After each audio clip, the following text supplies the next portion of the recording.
anxiety, and adolescence. These three words capture one of the biggest conversations happening in education and society today. Over the summer, every SIS junior was asked to read Jonathan Haidt's The Anxious Generation as part of their AP language and composition work. In the book, Haidt argues that the rise of smartphones and social media has reshaped childhood, reducing play and independence while fueling stress, distraction, and mental health struggles. In this episode of the Tiger Times podcast, we'll take a closer look at the anxious generation. You'll hear from AP Lang teachers and SIS juniors about the arguments they agreed with, the ones they questioned, and their personal reflections on the book. Let's begin. Joseph Kang is not only an AP Lang student, but also an ardent reader of the anxious generation. So let's hear from him first. Joseph, to start off, which argument or part of the book resonated most with you, and why? Did reading that section make you reflect on your own habits or more on what you see around you at school? Hi, this is Joseph King. Thanks for having me on the podcast. One part of the anxious generation that really resonated with me was Jonathan Haidt's argument about how constant exposure to social media can change and reshape the way in which teenagers and adolescents develop their sense of identity and their sense of self-worth. I found that it was really powerful because I see that happening around me every day. I'm able to relate to it myself as well. Like for example, how many likes, followers, and online validation, right?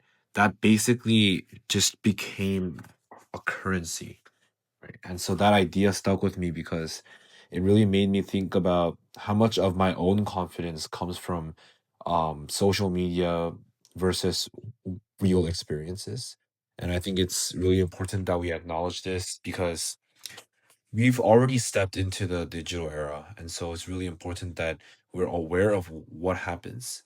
And I think reading that section really made me reflect both on my own habits and on what I see at school. For me personally, I noticed that it's really easy to lose time scrolling and it also affects my focus heavily. But more than that, I also see friends who feel stressed when they're not online or when they don't have access to their phones or who compare themselves constantly to others. So it made me realize that this isn't really just a personal issue. It's also a very like cultural issue and it's also a generational issue that will probably persist into the future as well.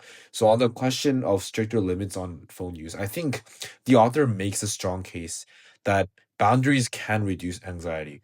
And I personally believe that schools should take some responsibility in setting healthier norms. I think SIS has banned phone usage entirely during class time, which is why we um use cell phone pockets. And so we already have phones free spaces or limiting usage during class and study hours, and I think this should be adapted more.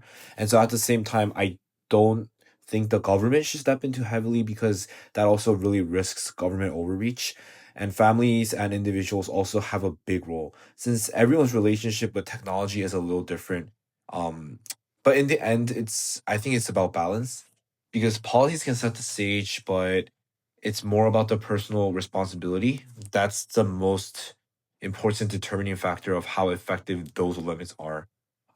That's it from me. Thank you for inviting me to share my thoughts. Now, let's hear from Haley Cho, another junior who read The Anxious Generation over the summer. Haley, which part of the book resonated most with you and why? One part of the anxious generation that really resonated with me was when Jonathan Haidt talked about how girls are impacted more by social media and phones than boys. As a girl myself who uses social media, I experienced firsthand the downsides of using these apps. Another interesting point the author made was that the play based childhood is being replaced by a phone based childhood. Children are living in a more solitary and screen based world, which is impacting their mental state. This made me reflect on my phone usage and how different life is with and without a phone. Could you share one of the surprising facts or statistics that really stuck with you from the book? One surprising fact that really stuck with me was that the rates of anxiety and depression among teen girls have more than doubled since the early 2010s, and it lines up almost perfectly with the rise of smartphones and social media. And finally, what's your personal impression of the book? Would you recommend it to your friends or even your family? Overall, I thought the book thoroughly explained the mental health crisis faced by teens and was an eye opening and really well researched book. I'd definitely recommend it to my friends and family as this topic is an important and necessary one to address.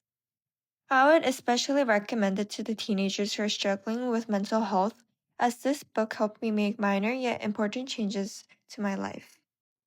Now, let's turn to the teachers' perspectives. Mrs. Rogers is one of the AP language teachers who helped assign The Anxious Generation as summer reading.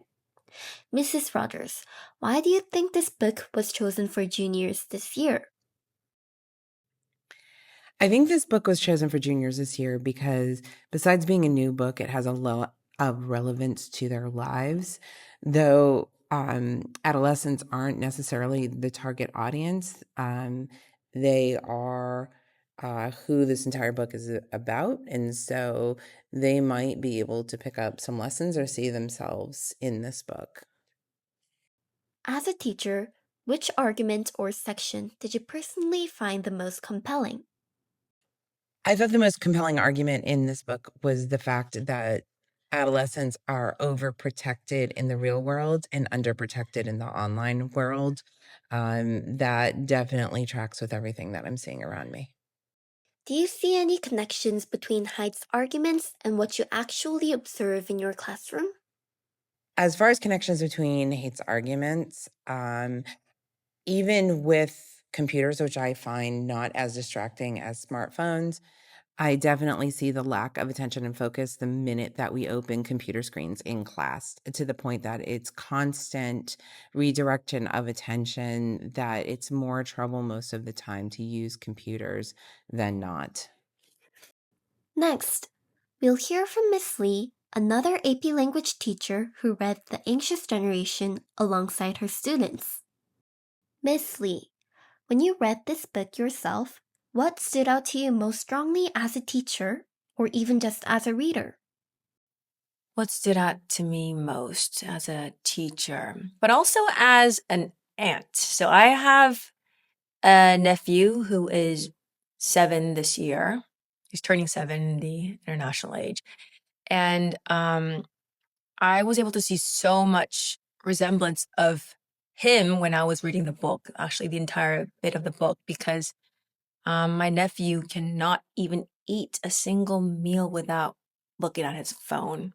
So I thought, wow, this is not just my family problem, but this is like a worldly issue that's going on, which needs an attention. And I think that's why I was so hooked with this book and decided to use this as a summer read for my AP Link students.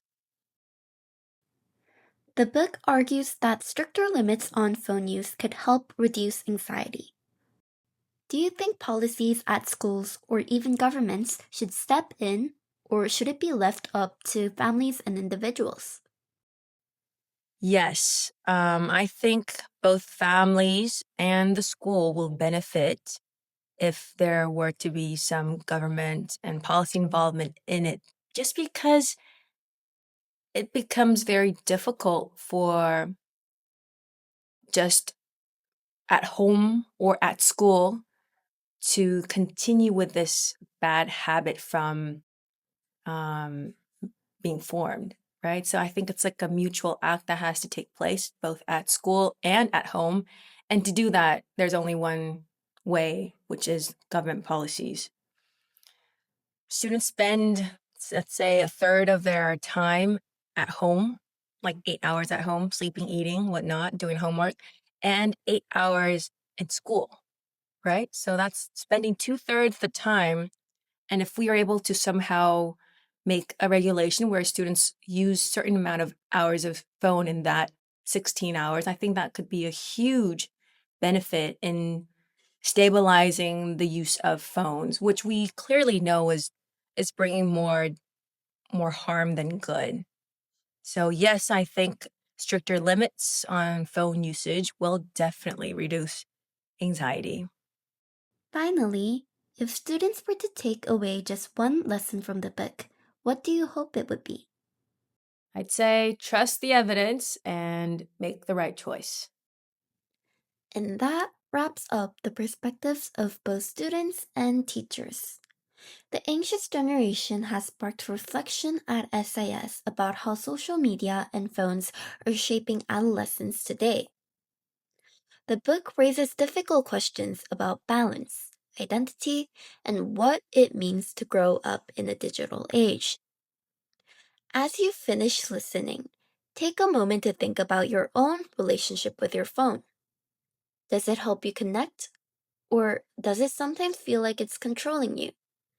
Even small choices, like putting it away during study time or spending more time offline with friends, can make a difference. Thank you to our guests, Joseph Kang, Haley Cho, Mrs. Rogers, and Miss Lee, for sharing their insights. This has been the Tiger Times podcast. Thanks for listening, and until next time.